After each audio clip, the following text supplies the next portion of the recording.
Hey guys, Dragonheart and Rexasaur here with today's podcast on my channel where we will be talking about modding. Yay! But before we talk about that, next week's topic will be how YouTubers have influenced the gaming market.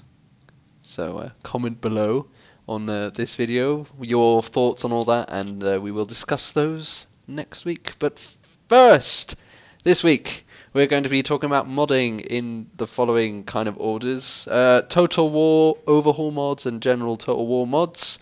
Then certain games that have been hugely affected by gaming, such as Skyrim, Mountain Blade, Minecraft. Then things about modding that can be seen as controversial, sort of gaming industries, especially in the games I play, like World of Tanks, things like Battlefield, CS:GO, and some football games, which multiplayer games that you could say that the mods are kind of cheating rather than mods. Yeah. And then the overall differences between mods, and then finally we're going to talk about DayZ, which is when mods become their own game in their own right. Yeah, and I think that's pretty much everything we're going to talk about in this podcast. And before we do actually begin, Happy New Year! Oh yeah, forgot about that one. Happy New Year, guys. We're actually we were meant to record this on Monday, but it's actually Thursday. So I'm going to have to try and manage to get this video out in like less than 24 hours. So if I do, then yay. If I don't, then I'm so sorry. I have failed you all. Yeah, But I do apologize as well. It's probably my fault, but I did get engaged, so... It's fine. It's fine. Congratulations to you, Dragonheart. Thank you. On your Thank you. engagement in this happy new year. Yeah. Okay, so let's begin. Modding with Total War games. Now, Total War has been modded a lot, much more in recent times, but it has been modded since, as far as I can remember, as far back as Rome Total War, with a lot of mods being on Rome Total War, and then over time it has become a much bigger scene. Especially with the addition of the what they called the modding workshop on Steam for Shogun 2 and for Rome 2, which has really helped the community and the community of modders expand and add things to the game that previously weren't possible. A lot of the time, especially things like it was easier for things like Rome Total War and Medieval 2. Especially those, to get big overhaul mods that completely change the game, mods that we know and love, things like Darth mod, Third Age, mods that I play like Roma Surrectum 2. Yeah. All these are overhaul mods, but the modding workshop has added tiny little extra things that you usually can't get or you don't look for in a mod. A true encyclopedia of things like better arrows or better music. Or I remember at the beginning of Rome 2, the best one was like 4 turns per year mod, which was much better. Yeah, it's a good one. Which was like things that we need. Yeah, it should have been in the main game really, but yeah. So, with regard to Total War and mods, what is your favourite mod? Would you say? I am a huge overhaul modder for Rome Total War. I've played a lot of overhaul mods. I've got 4 versions of Rome Total War. Technically, I have 5 versions of Rome Total War installed on my laptop right now. Holy shit. I have 2 vanilla ones, one being the Steam version and the other one being non-Steam. I have Rome Total Realism, which is the first game I ever played on my channel, which is an overhaul mod that it's really basic overhaul mod. Well, I say basic overhaul mod. It's not really complex, I should say. Then I've got Roma Surrectum 2, which I'm playing right now, which is a bit more huge and very big graphically. And then I got Europa Barbarorum as well, which is the most complex overhaul mod for Rome Total War. So I have to say that out of those, so far, I think Roma Surrectum 2 has to be my favourite, but that's because I haven't played Europa Barbarorum that much. But it has to be my favourite. It's just so good. I just it's added so much fun and context to the game, that because it starts in the Punic Wars, right as Hannibal is attacking near the Battle of Trebia. So it's such an amazing moment to start a campaign, and just I love it. I've never played it. I've never played that mod, and I think after speaking to you about this, I'm probably going to download it as soon as this podcast ends and actually play it. Because you should check my series on it. Yeah. Actually, I made the thumbnails for it. Yeah, exactly. You did actually. That's true. Yeah. But yeah, no, yeah, it's such a good game. It's kind of dodgy. The way the launcher works is a bit dodgy. It's not that it's not very good. It's just that you have to select which faction you play as before you even launch the game, which is can be a bit hectic when you have no idea what's going on. But the actual core game itself, once you realise that you just need to drop down and click roam, is absolutely just fantastic. But you should at least watch the first 2 episodes of my series, just to see if it is going to be your kind of I think I will because do that. it is a bit complex. Like the way I've done it is I've started with Rome Total Realism because it's such a basic overhaul mod, but it does overhaul everything. Like it touches a little bit on everything, so it's really nice to get you set up for what an overhaul mod is. And then Rome Resurrectum 2 is the next step up, and then EB is the biggest step above that. And I just feel like following that path really helped me to enjoy Rome Resurrectum 2 way more. But yeah, so that's my favourite overhaul mod. What's yours? Okay, this is probably not going to be a surprise to most people, but my favourite Total War overhaul mod is Third Age. Third Age Total War for Medieval 2. It's a fantastic mod. If you're a big Lord of the Rings fan or a big fan of Middle-earth, then you're going to love it. Complete overhaul. You've got the whole map of Middle-earth. You've got all the different factions like Gondor and Mordor, the elves. And it's got a sub-mod as well, Divide and Conquer. It's just a fantastic experience. If you want to play a good Lord of the Rings game, I know like Shadow of Mordor came out and we talked about that last time. But if you want to play a good sort of tactical, if you want to play Total War, but you also want to play Lord of the Rings at the same time, exactly. Yeah, it's fantastic. Is amazing. It is one of the best mods. Probably one of the first mods for Total War I actually downloaded as well. And definitely. Yeah, it's just I'd agree. It is insane. That is probably the best way I can describe it. I feel. Like when you compare all the overhaul mods that there are, because things like Darth mod have continued throughout all the Total Wars up until Rome 2, because it didn't include that, but it included Shogun 2, and all of that. It wasn't a complete redone or remaster. It wasn't a complete change of everything. I feel like Medieval 2 was that one game where modders actually changed the map completely to have, because you had Third Age, which just gave a whole new world. You had Middle Earth right there. You had new units such as Oliphants, cave trolls. You had a Balrog. You had all these things. You had these amazing maps with Minas Tirith. You had Isengard. You had Barad-dûr. It was absolutely sensational modding from that team. And I felt like Medieval 2 was the one game where that would work, to be honest. And obviously it did. But there are a lot. I mean, there's a Warhammer mod for Medieval 2 as well, which changes the world to the world of Warhammer, where you have all these fantasy units from the board game for Warhammer, which completely changed it. And you don't see, like, I don't know if it wasn't possible with Rome Total War or something, I don't know, but it just seemed like that always happened in Medieval 2, or maybe it's because Medieval 2 was just more stable, I don't know. But I felt like it was the best.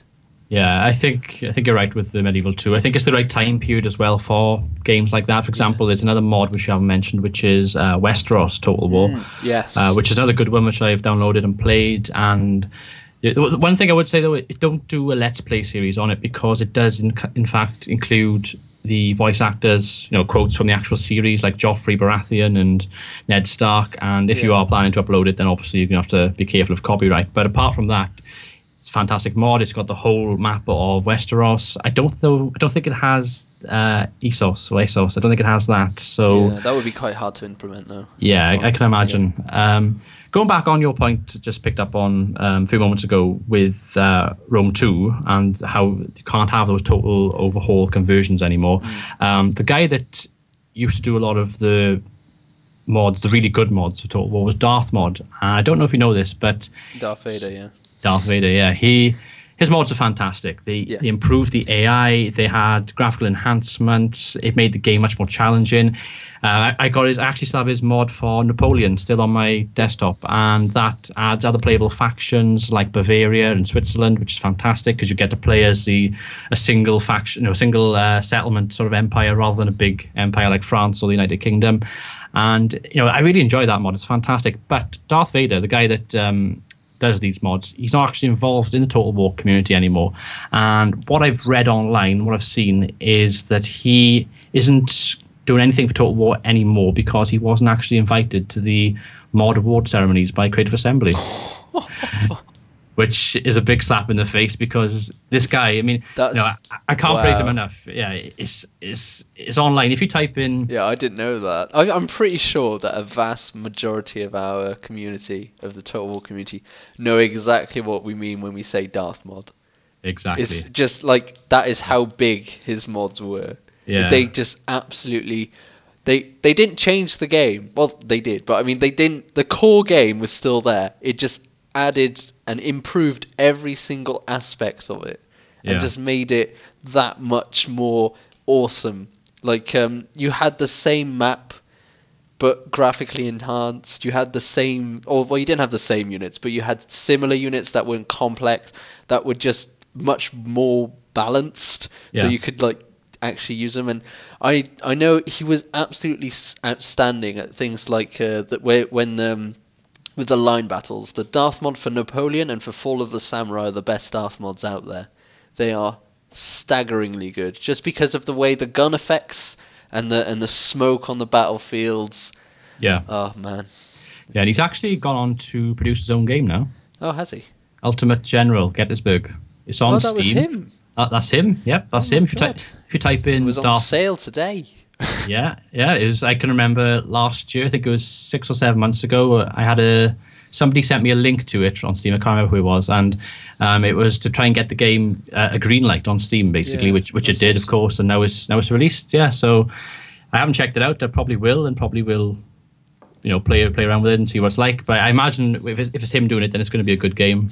I definitely. Like he seems to be the person who knows line battles, to be honest. Yeah. Because I mean, Darth mods were the best during the line battles and stuff, and so good. Yeah. So there you are, guys. Ultimate General Gettysburg. If you want to check it out. Made by Darth Vader. Made by Darth Vader. I am your father. Yeah. So yeah, that's mainly there's some of the main mods that we've talked about. There are other ones out there as well. Yeah, those are the big Total War ones. There are tons, but yeah, if you want to try mods, which I definitely would recommend.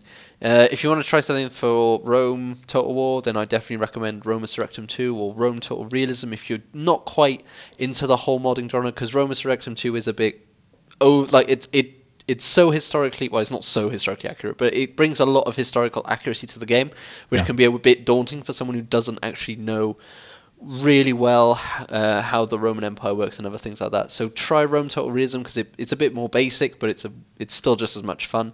If you got Medieval 2, try Third Age. Everyone loves Lord of the Rings, and that is just such a good. You can play as dwarves, you can play as hobbits if you really want to. Hobbits, it's so good. If you're playing, and if you're playing Napoleon or Shogun 2 or Empire, play Darth mod, because it is staggeringly good on those games. Yes. So Rome 2, we haven't really done the Rome 2 mods. No, Rome 2 is a strange one because there's not a lot of overhaul mods for it. No, I think there are a few. Yeah, there's two main ones. There's Radius and there is Divide and Conquer. Yeah. They are the Divide et Impera. Yeah, I think it's Divide and Conquer. Divide and Conquer, That's right. Yeah, Divide and Impera, which I know that on the TWN channel that officially Devin is doing a Divided Imperia narrative campaign as Massalia, which I'm watching a lot, and it's really good. If you haven't watched that, but definitely check that out. if you want mods, I mean, there are quite a few mods out there for Rome 2, and someone who's really good when it comes to looking up these mods is the Rambler. I see a lot of his videos where he's just looking at mods for Rome 2. He's playing through the Kessen mod. I think, where it includes this Chinese faction right on the east of the map, which is really interesting. It's not like he plays mods way before, like right in their early days, and he was right at the forefront of the medieval mod for it, the one that changes the units to medieval. Yeah, that's a good mod. I've played that one. Yeah, he was right, because I remember seeing his first video on that was like 6 months ago or something like that, and it's still going on now. And every time there's a new update, he's bringing out a new video, just giving these guys a lot of backup, because he seems involved, like he wants to be involved in that kind of mod because he thinks it's amazing, and showing these videos really helping the modders, I believe. Yeah. So yeah, if you want to see some mods, if you want new units that changed, or like a medieval mod, or even a small overhaul mod for Kessen or whatever, I definitely recommend you subscribe to Rambler, because his mod videos, he does seem to like trying out these new mods and stuff. And I remember before Rome 2 was out, he would try out a lot of maps for Shogun 2. Yeah. Which really, really cool, because sometimes you're like, oh, there's loads of maps, which one do I want? Oh, this one. Yeah, I've actually got some information on that mod that you mentioned, that the Rambler did, the medieval mod, because I'm actually following the forum, and that mod, it was initially going to be a full overhaul for Rome 2, so it would have the map changed, so it would have European sort of representations from the medieval times. You'd have factions like Scotland, England, France, Wales, etc. They'd all be on the map. But they've actually only going to do it as far as multiplayer is concerned, so the battles and stuff. And they have talked about doing it for Attila instead, because of all the new updates for Attila. So it looks like they are going to move their kind of focus from Rome to Attila. Yeah. Yeah, and that should be pretty good. That'd be a mod I'd definitely try out, because it is a pretty good mod, even now in its in its infancy, I guess. When it came out, I was just like, the models for the units were just so good. Yeah, it was like, this is Rome 2, what? But this is medieval, right? It's like those guys are knights. Yes, it's probably the most intriguing mod for Rome 2, I would say. Yeah, definitely, because it just means like, why aren't we doing a medieval 3? I mean, look at that. People are already making that. Yeah, I mean, there's other fogs. I was going to say fogs for some reason. There's fogs out there. Mists as well sometimes. Yeah. There's other mods out there for Rome 2. I mean, you got your standard your faction unlock mod, which I think was released 4 days after Rome 2 was released. So everybody that moaned about not being able to play as the Seleucid Empire, well, 4 days later you could play as them. So yeah, and of course, like you mentioned earlier, you got the 4 turns per year, 2 turns per year, and all those kind of mods as well. Loads of, I mean, we're just talking about big changing mods, but there are small ones as well, and the small ones are the ones that are very interesting, because sometimes you just start with a tiny one, and then you're just like, oh, this mod is really good, I'm going to see if there's any other good ones, and then you end up with 25 25 really small mods that make a massive one, and it's just great. And then you get like mod packs, which is just a bunch of these small mods. Which brings us on to Skyrim. The modding game capital. Fuck yeah. Here we go. Skyrim cannot be played without mods. Nope. That is a fact. It has been a fact since Skyrim's release, I think. And especially since the release of the mod workshop on Steam. Although I do not use the modding workshop. I use Nexus, Mod Nexus, which is... Oh, yeah, I know, yeah. Which is, like, where you should technically get your mods, because it's way more reliable, and there are better stuff and better content on that, and it's easier for it to get into the game, because Steam is kind of crap when it comes to that. But for the first-time modders, Steam Workshop is really, really good. Oh, yeah, yeah. Definitely, because it's just a simple button, and there we go. You got it straight away. But Skyrim is that game where you literally just go for like, look, this will give me a nice little suit of armor. I'll have that mod. Oh, look, I can dress up as Ezio. And then you go mad. Mad for the amount of mods. Yeah, it's a fantastic game, Skyrim, in its own right. But the first time I played Skyrim, I downloaded 43 mods for it. I just sat there waiting for all these mods to download, because I wasn't going to play it without any. I had I had all sorts of things. I had weapons from Lord of the Rings. I had armor from Game of Thrones. I had graphical enhancements for the lakes and for the forests, vegetation mods. I had all sorts of things on, and yeah, it's fantastic, the mods and the stuff you can do in Skyrim with the mods as well. I mean, you can have like everybody looking like Minecraft characters. You can have Pokemon. Yep. Stuff like that in the game is absolutely insane. Oh my god, the stuff that people... Dragonheart is literally dying over how awesome mods are in Skyrim. I got a big massive boner right now just talking about this stuff. The fact that people can create Pokemon mods and have Pokemon characters attack you in Skyrim, and you can be dressed up as Joffrey Baratheon attacking a Pikachu. Shit like that you can do in Skyrim. Yeah. It's unbelievable. And you can also put like a...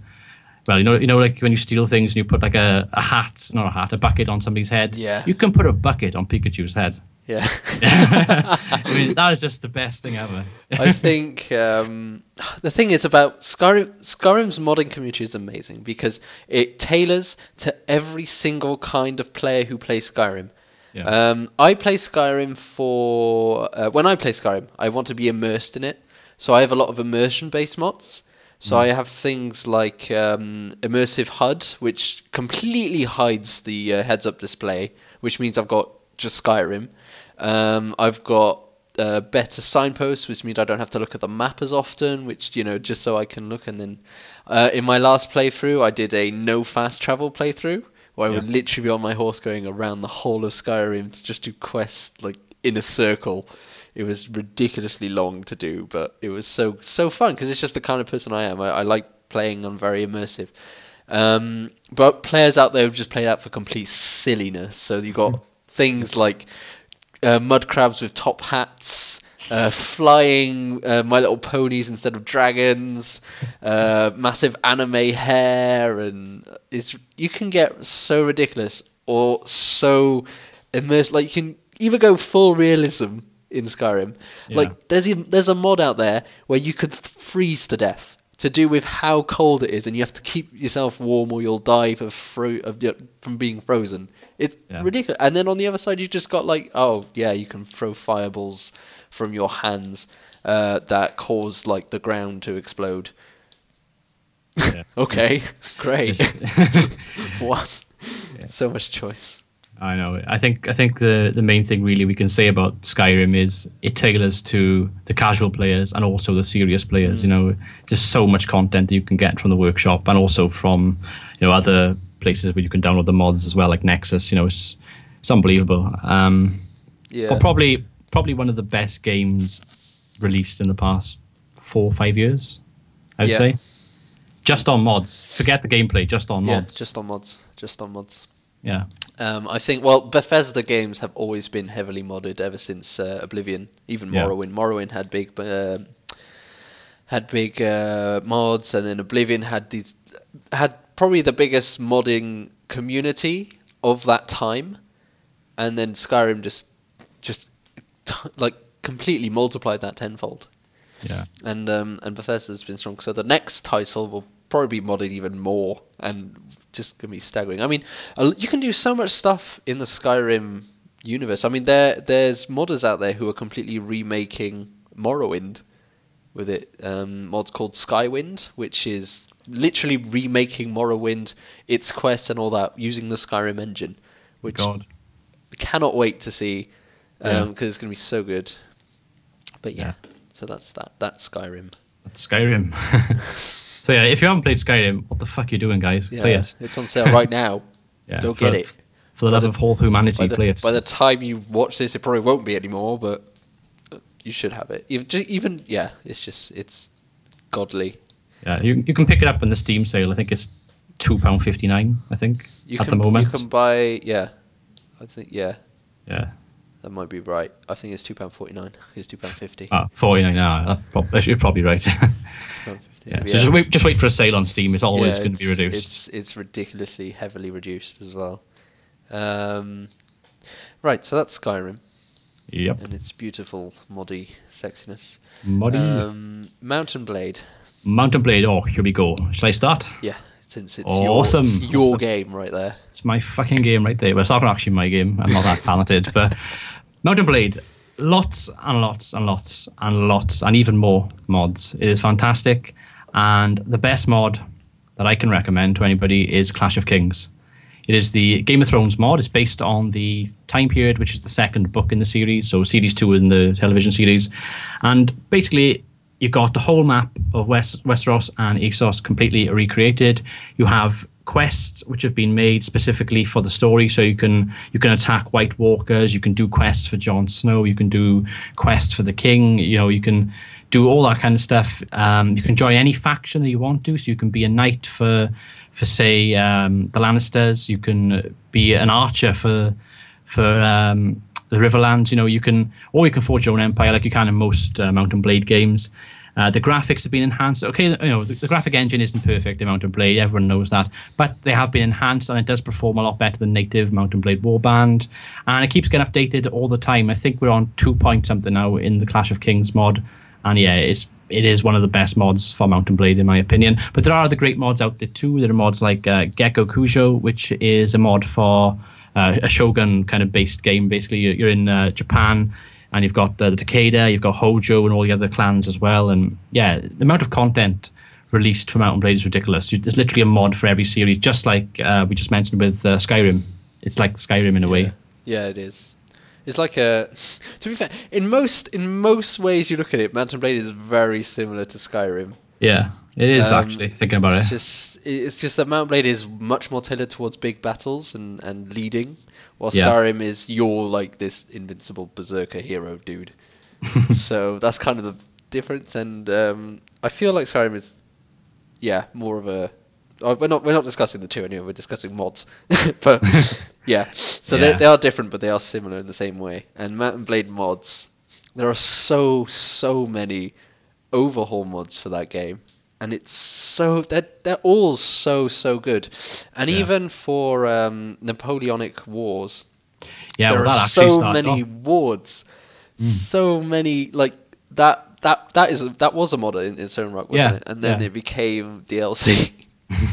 Which is just like, what? How does this work?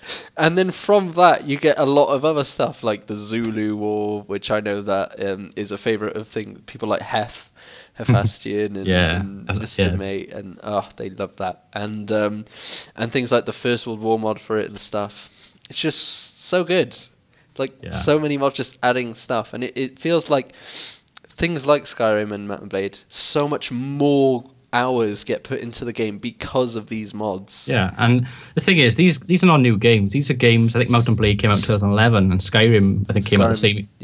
Same year. Yeah, came out 2011. You can get these games for cheap, a few quid, few pound, a few dollars, whatever your currency is, and you could get so many hours. Like you said, you can get thousands of hours out of these games. Yeah. You can play literally in any scenario. You can. In Mount and Blade, for example, you can play, what's it called? Oh, shit, I can't remember. You can play Star Wars, for example. There's a Star Wars mod. There's Warhammer. There's a Warhammer mod. Warhammer mod.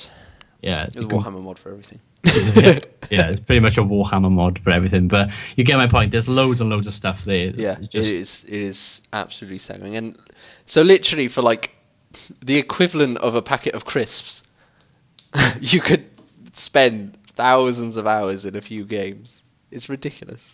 Yeah. Just because of some sexy mods out there. I just want to make a point with the Napoleonic Wars. That was a DLC. That was a mod, sorry, before it was a DLC. But do you think that's acceptable that they charge for it afterwards? Because I think it was called no, not Fire and Sword. That was a different DLC. It had a different name. It wasn't called Napoleonic Wars. It was called Napoleon something. Line Battle. Something Napoleon Dynamite. Napoleon Dynamite. No, it was something. I can't remember the name. But basically, it started off as a mod. It was very successful. Lots of people had regiments created and had all these multiplayer online battles. You can watch most of them on YouTube from other people like Lionheart, back from a few years ago, and they were fantastic. But then a few months down the line, this mod became so good that it became a DLC, which you ended up having to, of course, buy and pay an extra few pound for. Now, do you think that's acceptable? Because you've basically got the same content, which is already out there for free. But then it became, a paid kind of... I don't know. I don't know if the developer themselves had aided in some way, this mod, by giving either money or ideas to add to it, or helping, working alongside the modders and to do that, then that's I think that's fine. To be fair though, the DLC itself isn't that expensive, so it's like. Yeah, it's not really an issue, but it's just something I thought I'd mention. But I like if it was literally if it's like someone, if Sega, this is a really bad idea because Sega's punish it anyway. But Sega one day just goes, oh yeah, Darth mod for Napoleon is now paid DLC. Oh my god, yeah, that would be. That's so kind bad. of like, no, fuck off. But in this case, when I think the developer did help along with that, just to make sure that it came along well and that it saw that it worked, so they put some funds into it. I think that's okay. I think that's fine. And to be fair, a lot more recently, modders and developers have been working a lot together, which is really helping them along. And for most of the parts, mods are completely free. Yeah. So, and it's adding to the game in a way that a developer can't. Oh. So, have you seen the new DLC for Mount & Blade, the Viking Conquest? I know that it's out. I know it exists. I have not seen anything about it though. That was mainly modders that created that. Yeah. In conjunction with the developers. Yeah. Yeah, it's pretty good. It's pretty good. Yeah, it's a really nice way to do it. Yeah, they've got this story mode now, because most Mount & Blade games are all sandbox. You basically do whatever the hell you want to. But with this, they've actually given you the option now, so you can actually play a kind of streamlined story, which is quite cool. That's pretty cool. Yeah. That's nice.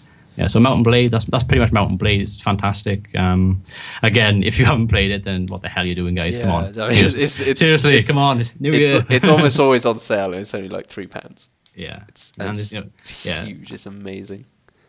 And again, the mods, they are fantastic, and the DLC as well. We did quickly mention DLC. Yeah. They are pretty good. They got Fire and Sword, Napoleonic Wars, Viking Conquest. Yeah. Really good. There's one or two others, but I can't remember the names. But oh well. It's a bit smaller, I think. But yeah, really, really good. Yeah. And then I want to do a quick mention, because Dragonheart isn't really much into this game, but of Minecraft. Minecraft is so heavily modded, and Minecraft is not overhaul modded, it's pack modded. It's one of those strange games where a modder will do one small thing, and someone will put all these small things together in one big pack to add this huge variety into things. Minecraft has become something where it's just surviving in a sandbox, to somewhere where you can build a fully functional coal factory, building robots to send you to space. That's how much modding has changed that game. Yeah. So modding's come very far for that game, especially, and it's really, really helped it along. Yeah, like I said, I haven't really had much to do with Minecraft, but I have seen the Game of Thrones recreation trailer using the game engine of Minecraft. That was pretty cool. Yeah. I have to say, especially seeing the wall in like Minecraft form. Yeah. That was very satisfying. So there's a lot of... Minecraft is one of those mods where it's a lot of small things to make a huge thing using packs. It's not really, there's not really an overhaul of Minecraft, although there are mods tailored that change a massive bit of gameplay. Things like the Pokecraft, which completely, adds Pokemon to it, and it's really well done. You got a Skyrim one, you got Game of Thrones one, I'm pretty sure. There's one for everything and stuff like that, but a lot of it is adding packs together of mods, and mods working together, and modders working together to create a pack. Things like Feed the Beast and Tech It have all been made by one group of modders working together, which is really, really, really, really good for the game and for the modding industry as a whole. Okay, plus it's in Java, so it's really easy to mod. So it's really nice to start there. That's why there's so many mods for that game. Yeah. Anyway, so that's just a small thing. So if you haven't tried Minecraft, then so what? So what? To be honest, there are better mods out there. Other mods. Anyway, so now let's move on away from talking about the awesome mods out there. Let's talk to when mods stop becoming mods and start becoming hacks. Okay. Now, I play World of Tanks a lot. and you can mod World of Tanks in a specific way that changes an aspect of the UI or the information you receive during a multiplayer game that can somewhat be called cheating. I'm going to cite 2. So in a game, if you get hit by an enemy, you don't know anything, what just hit you or whatever, you just lose damage and whatnot. There is a mod out there that tells you who hit you, what tank he was driving, what shell type to use, and exactly how much damage you took. Wow. So that is considered not a cheating mod. However, when you think about it, if you can't see the person and you know who's like that tank is there, it's kind of like, actually, it's kind of like cheating. That mod has been sort of reviewed several times by the developer of World of Tanks, just to, try and see if it is cheating or not. And they're still undecided whether or not it is. Now, there's another mod called which is a mini-map mod. On the minimap, if an enemy tank gets spotted, it will show up on the minimap. And when it stops being spotted, it just disappears. That's in the base game. In the mod, it doesn't disappear as such. It's sort of... The tank is no longer visible, so it disappears. But on the minimap is a small blur of where he was, along with his name, or the name of the tank he was in, which stays there until he's spotted again. And if he's spotted a bit further along, then the blur will go and you'll move up a bit longer. But it shows you basically the last remaining position of the tank. And that is not... this has been reviewed a lot by Wargaming and says it's not cheating at all, because anyone can look at the map and say, oh, there he is. And, if someone's focused on the map, then that's not really a problem. You can tell who's there. So that's that. But a lot of these mods are seen, can be seen as giving players an unfair advantage over others. Yeah. And this is a big problem with the modding community, especially in multiplayer games. Yeah, it actually reminds me of DayZ. Now, I know we were going to talk about DayZ towards the end, but I'm just going to bring this point up quickly. In the DayZ game, it was plagued by hackers. And basically, there were people that were able to cheat and have these hacks, wall hacks, gun hacks. They'd have 99,000 rounds of ammunition for a Mosin. They would be able to shoot people through a wall. And these weren't actually glitches in the game. They were actually people that would go out there in clans and hunt people down like this. And it just completely ruins the multiplayer aspect of DayZ in my eyes. And there's actually a YouTuber called Volhound who used to do a lot of Total War videos. And he actually got 2 videos called How DayZ Was Ruined by Hackers, Part 1 and Part 2.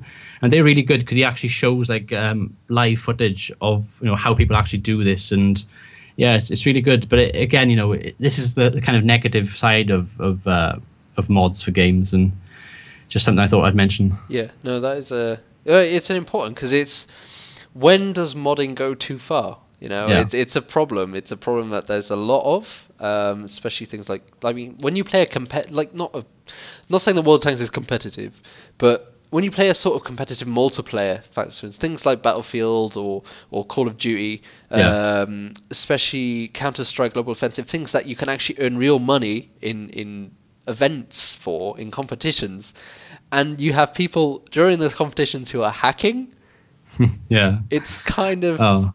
You kind of have to say, wait a minute, what are you doing? You've gone a bit too far there.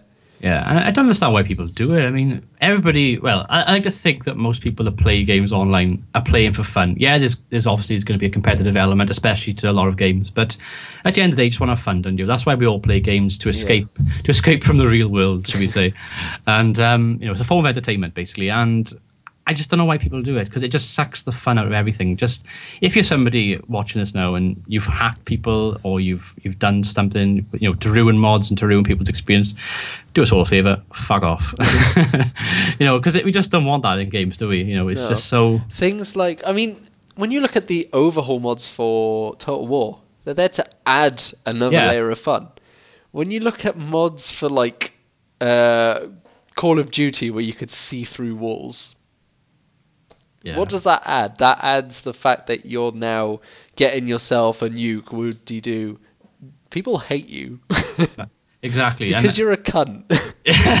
Yeah, you're a big... You know, the point of a game is that everyone's on a level within a certain boundaries, playing fields, especially multiplayer. Things like water tanks. I mean, sure, I know what kind of shell comes at me, but it's what I do to that, with that knowledge, that defines whether or not I'm hacking or not. Like, I know I'm being hit. If I die, then I'm fucked. I can't do anything. If I'm being hit, I have to do something about it. Knowing what it is kind of turns me towards doing a certain action that I might not be doing it. So say if I know that it's a big tank shooting me, then I'm not going to rush forward and kill it, am I? I'm going to reverse. But if it's a small tank, then no. But, I could technically know if it's a big or a small tank by how much damage I take. It's just that I don't have really enough time to look exactly how much health he takes off me. But when it goes to the point of, say you have a person who hacks and automatically knows where all the enemies are on the map, so he could hunt them down one by one. No, it's just ruining the fun. It is, and you know where all the enemies are. You're ruining the fun of the game for yourself as well, because it's just great. I mean, the great thing about water tanks is that a lot of the mods out there don't make anyone overpowered. They give people more information, but it's a lot about processing that information. But there are things like wall hacks and stuff like that in multiplayer games that can really damage the way the game is played. Yeah. I just hate it when people cheat. I used to like the old days of games where you could just go left, right, up, down, triangle, circle, X, square, and you have a cheat. Yeah, but there's a difference, isn't it? Because that cheat was implemented by developers for the lols. Exactly, yeah. Rather than, if it's a hack, then it's not put there explicitly by the developer to make the game fun or stupid. Things like GTA were great for their for the cheats that the developers are putting. The cheat to spawn in tanks or give you a 5-star rating straight away. It's so good. Yeah. Well, even now, though, those kind of cheats, you have to pay for them now. Infinite ammo, health cheats. Oh my god. Yeah, they're like microtransactions. So that's what it's called. Yeah. Sound like a bunch of old bastards now, just talking about the old days of the game. I remember when this. I remember when we didn't have to pay for our infinite ammo. Right, I've actually just been looking at the comments from the last podcast, so I think it's probably a good time to bring some of them up, if that's okay. Yep. So we got a comment here from Plebius Maximus, very nice name, and he said, "I don't see how modding is a bad thing. All it does is add free community-created content, which, mind you aren't forced to download. Do you mean using cheats online, which one could call modding, but when used online, it's cheating and isn't fun. Unless it's a mod you and everyone else is using, i.e. conversion, but that's not different from cheating." So basically, his comments just basically what we mentioned, isn't it, really? We regard people who hack as cunts, and they should all be exterminated. And fuck off to North Korea. They'll like you better there. Yeah, I'm sure they will. They'll set the tigers onto them. Yeah, I mean, modding, like Plebius said, modding is free. It's community created content. Yeah, definitely, it's there to be enjoyed and to be loved. And I mean, the one of the downsides I think of modding is that a lot of it is tailored towards single player. Yeah. But there are some games out there that do allow multiplayer with mods. Things like Civilization 5 has a lot of mods where obviously Civ 5 is played a lot in multiplayer, and although it's hard to get to that stage, especially Civ 5, is kind of the worst example I could come up with. Yeah. But mods like Minecraft, there we go. Minecraft is played a lot as multiplayer, and mods work in multiplayer in these packs, which allow people to enjoy these mods together and explore the world together, which is something that is very hard to do in a mod, because mods work a lot in single player. Things like Skyrim are exclusively single player, so it's really hard to do that. But it's nice to work at it and play through it with your friends. It's really, well, just like any game, really. Yeah. Yeah, so we've mentioned the good, mentioned the bad, and a little bit of the ugly as well. Yep. Are there any bad mods that stick out for you? Mods that you've tried out, played a little bit and thought, nah, it's not for me. I've quite a few Skyrim ones that I can't really remember. I can think of one Skyrim one, which was just because I didn't like it for personal preference, because it was a mod that showed me what time it was, but the way it was done, the idea was really good, but the way it was executed was shit. So that, but no, not that. I don't play a lot of really shit mods, to be honest. No. I find a lot that there's a lot of good mods out there. I mean, if you're looking for a specific mod and you find it, then it's obviously going to be good. You're not going to pick something that's not for you, because you have to download it yourself. It's not something that you accidentally download. So most of the time, no. So pretty much, if you've downloaded a shit mod, that's your fault. Yeah, I suppose. Unless of course the mod is you've downloaded a overhaul mod that's completely actually this is totally not what it says on the packet. Yeah, there are some mods out there like that. I'm trying to think of bad mods that I've played. Not all of the Mountain Blade ones are that good. There are one or two which, for example, oh my god, they don't work properly. For example, they don't load up. The game crashes. I know Clash of Kings, not so much now, but I think it was 1.2, I think it was. There was a certain mission where it always seemed to crash on. Yeah. So you basically avoid playing that mission, which of course takes away some of the gameplay elements and the fun that you have in playing it then. So yeah. Yeah, definitely. Basically, it's what you said, right? If you download a mod and you're not enjoying it, then it's your fault, I guess. Yeah, kind of. Or all the people that made it. But then again, not every mod is bad, There's some fantastic mods out there. There are some fantastic mods out there. Yeah. Right. So just want to say a few things about different mods out there. Now, mods that we've been talking about a lot have been overhaul mods or very small mods that have been put together in packs for things like Minecraft or things in Skyrim that have changed a very little bits of everything and just been added together to either add immersion or just total silliness. But there are mods out there, of course, that change very different things to suit your needs. And I think that's one of the best things about mods, in my opinion. If you want a mod that changes the UI, you can get that. If you want mods that change the graphics, you can get that. Things like Watch Dogs that really needed them. Yeah, definitely. Fucking hell, yeah. Things that change the gameplay, things that change the aesthetics. If you want little things like better dialogue sequences, then you can have that. If you want, there are mods out there that help you actually play the game. Things like Dark Souls on the PC. The port was so shit; it needed mods to be able to play it properly. Yeah. So, yeah, there are things out there. So that's just what I'd say. Mods for me are a staggeringly awesome part of the game that I play, especially, and it's one of the best reasons why PC gaming is so good over consoles. Console games, yes, they're good. The games themselves are amazing, but if you're into modding, especially things like Skyrim, I played Skyrim on console first, and I thoroughly enjoyed my time with it. I found modding on PC, and now I'm thoroughly enjoying my time with Skyrim on PC. Hey, that's the same. Me, I had it on console, and didn't enjoy console. I think with consoles. Oh, I think you're back. I'm back. Oh my god, the quality. It's perfect. Yes. Okay, so I'm back. Yeah.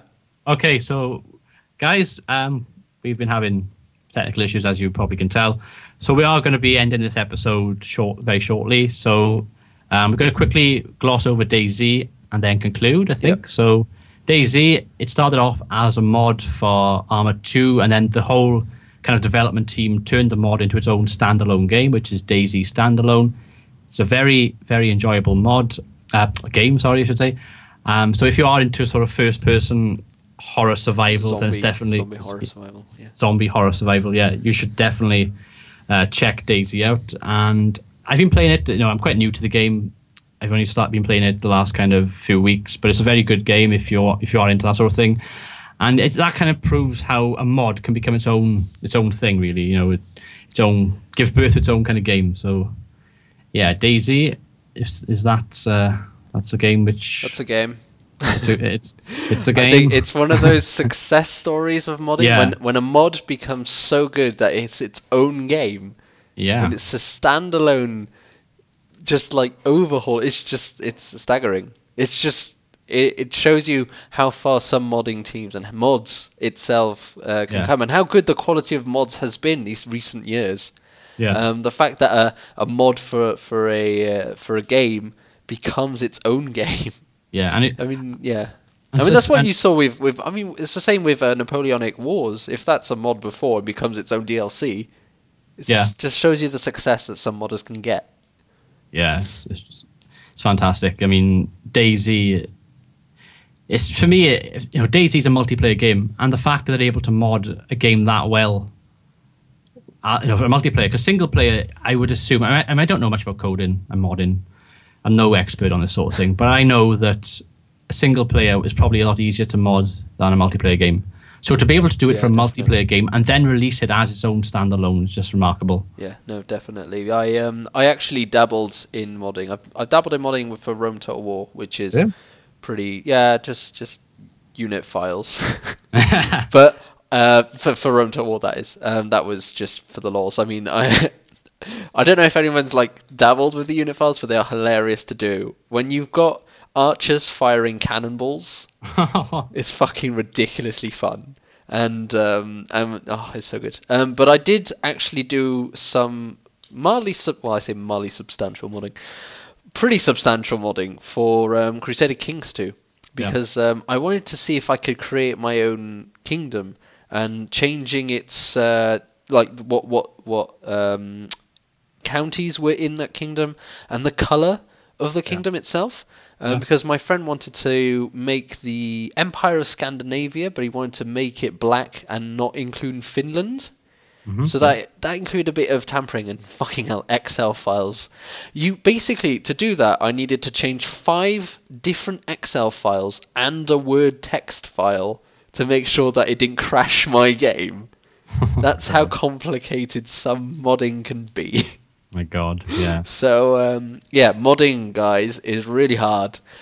Making a game is really hard. So the work that these people come up with, and the fact that they managed to come up with such with DayZ to come up with a game, a mod that becomes a game, shows you the amount and difficulty of work that they have, and the fact that they managed to pull it off is just staggering. So good. Yeah. Yeah, I think that's pretty much it with DayZ. Yeah. I mean, I think we covered everything. Yeah, DayZ, I think that's a good way to end this talk about modding.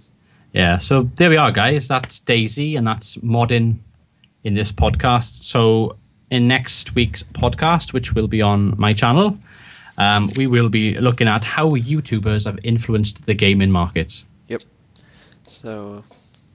Yep. So so there we are. We're gonna. Thank you very much for watching, guys. Hope you enjoyed this week's podcast. We apologise for the slight technical issues, which I think I will just cut out and put a little whoops during the video. Yeah. So apologies about that. Not much we can really do about that. This video should be up on time. I will be happy for you to subscribe to my channel and comment below.